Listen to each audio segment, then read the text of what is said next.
Reframing a problem can help us find better solutions. Welcome to this episode of ReFrame, a monthly live series for women in wealth management and allies by the women of Carson that dives into how we can reframe our thinking on different issues in the industry. I'm this month's host, Trujillo, Limon, and today I'm really excited to be joined by Amanda Bearden, Partner Development Associate at Carson. We're going to chat about how mentorship and sponsorship can help young professionals reach their goals. Amanda, welcome to the show and thanks so much for joining me. Thank you so much for having me. I'm so excited to be here. Yes, it's going to be so much fun. So to kick us off, tell us a little bit about how you got into the industry and what your role is here at Carson. Yeah, of course. So like most people my age, I found out about the industry through family. I actually have an uncle in the industry, a brother-in-law, and my father. So I was lucky enough to find out about it at a young age, and that's what led me to Carson. And so really my role here the past 2 years has been a bit of an apprenticeship. So I have been shadowing different teams, different advisors, really understanding what it means to be an advisor here. And then also on the side of that is taking classes for the CFP. So throughout my program here, I've been taking classes through the American College and took the exam and just also getting my experience hours. So it's been really great just, coming from not knowing a whole lot about what it means to be in this industry and be an advisor to, just learning so much in the past 2 years. So it's been, a really great experience. Oh yeah, that sounds exciting. And you did, a few months ago, you reached a major milestone and passed your CFP exam on your first try, which is no easy feat, right? A lot of people in the industry don't do that. So you thanked your mentor and your supervisor here at Carson on LinkedIn when you announced the big news. So let's talk about the pivotal role both of those people played in helping you reach this milestone. Yeah, of course. So I really could not have done it without the help. One thing that's really unique about this program is they sponsor you. So my supervisor, pays for the courses and pays for the review course. So that way I have the opportunity, to do this throughout the program.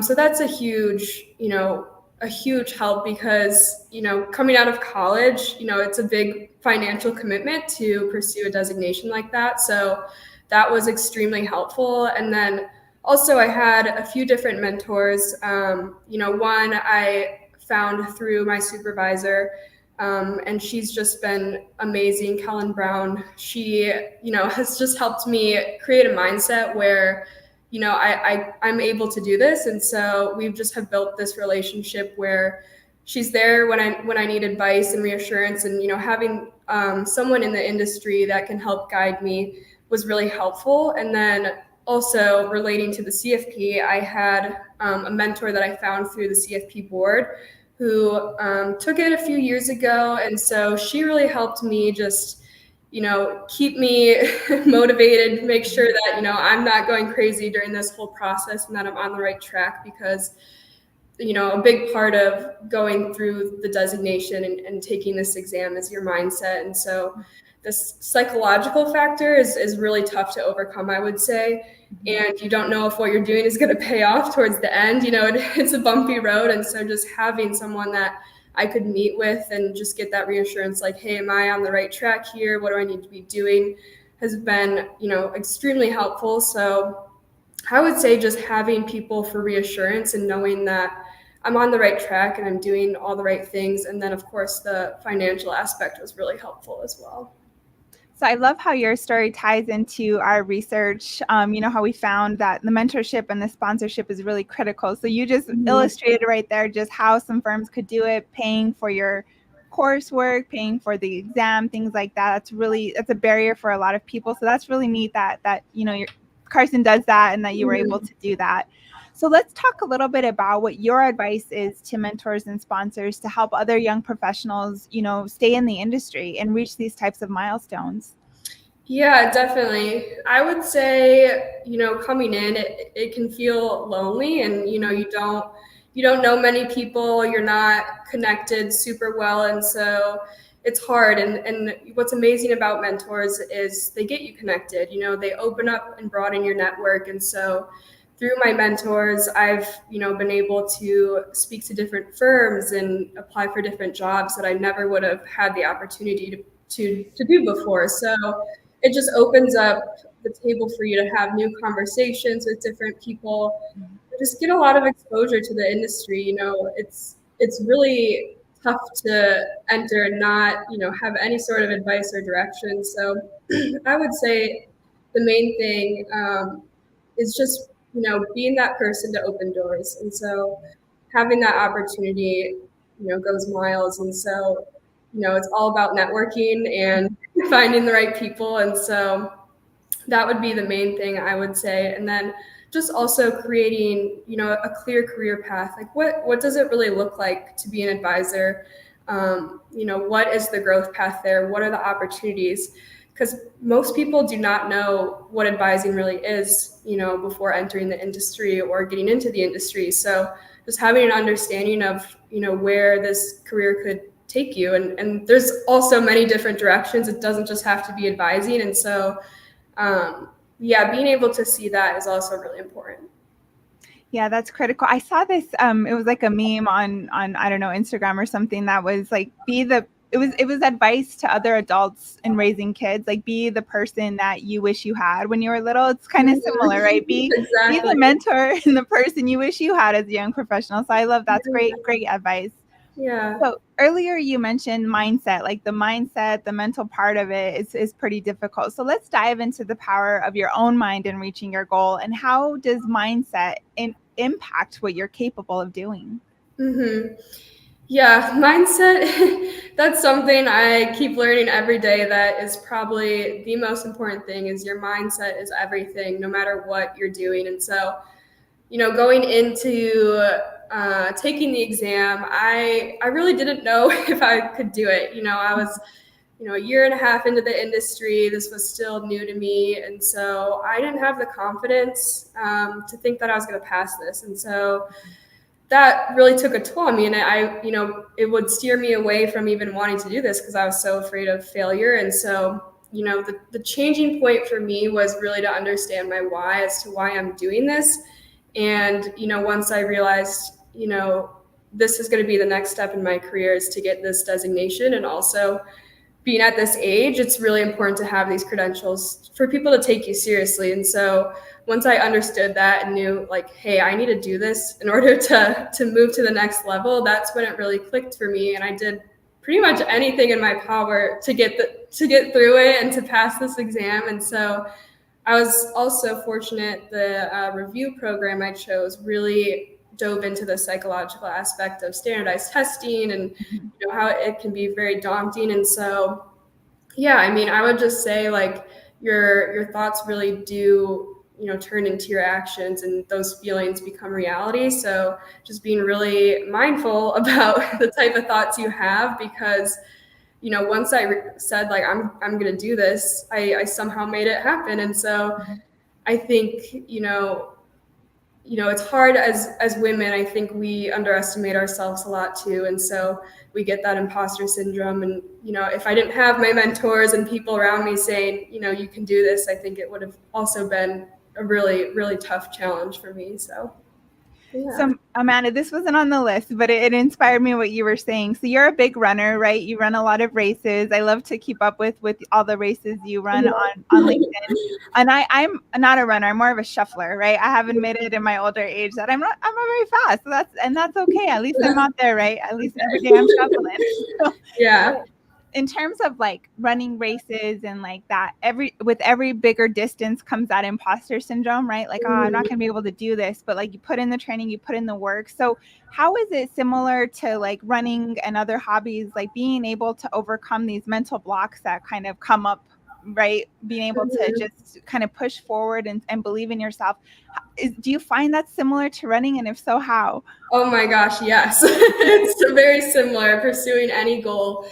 I think it's understanding that like you're gonna have good days and you're gonna have bad days. So especially when you're training for running, you're like, all right, today I'm gonna run 8 miles and it's gonna be great. And some days your body is just not able to do that. And it's okay to let yourself rest, and you're not gonna be perfect every day. So really it's about understanding that it's the goal you're getting to, and it takes time. It's a day-to-day practice and consistency.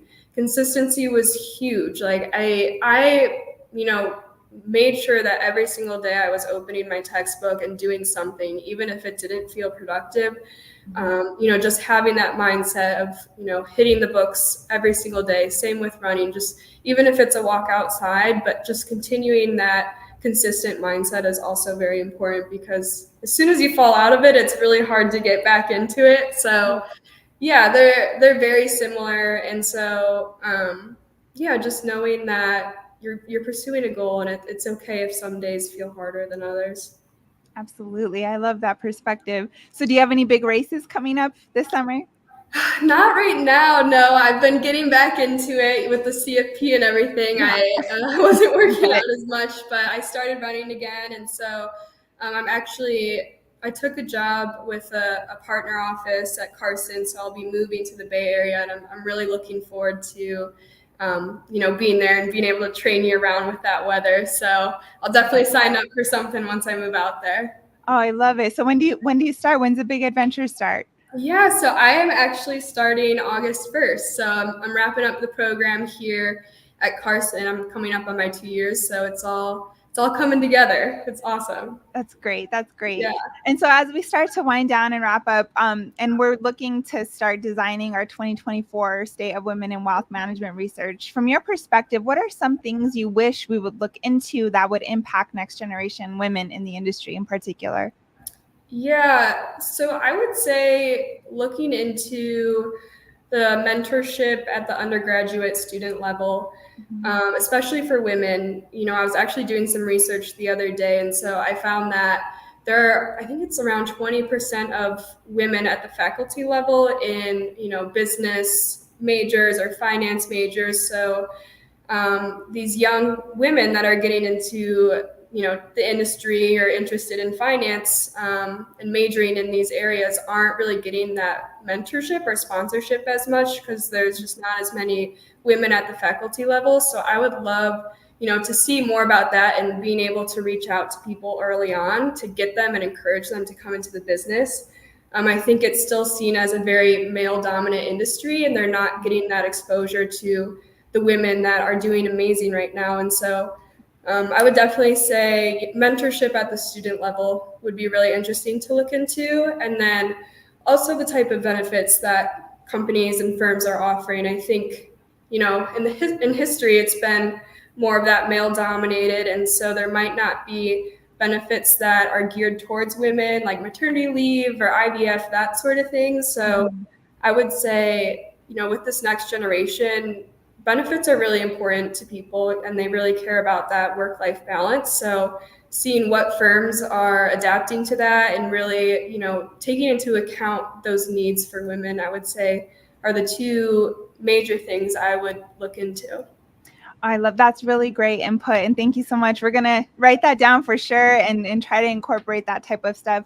So Amanda, that was my last question. Is there anything you want to add that I didn't ask or that you would like our listeners to know? I would just say, like you said, having the community and the mentorship has really been what's brought me into this industry and kept me here, and it has me excited for the future. I think people don't realize there's a lot of different paths in finance you can take, and so I would have never known that there are so many people that are just amazing in this industry. So I would say, if you're looking into joining, financial services, give it some time. Things take a little while to settle in for you to adjust. And so, good things will come if you hang in there. So, yeah. I love that perspective. Yes. And I'm a big believer in the power of community. There's a lot of different networks and organizations and things to join in the industry. Like, speaking of different paths, I am not an advisor. I am a writer. I do this type of content creation. So yes, there are many paths. That's wonderful advice. And Amanda, it's been so wonderful to chat with you. Thank you for taking some time. This has been great. Thank you so much for having me. Absolutely. The future is bright. I love interviewing next gen professionals. Y'all give me so much hope for the future. So it's great. Yes. And thank the rest of you for tuning into this episode of ReFrame. Join us next month. We're going to actually talk to Kellen Brown. She's going to tell us a little bit more about mentorship and sponsorship. And it's going to be a great episode. So tune in next month in July where we'll be talking to Kellen. And thank you all for joining us for this episode.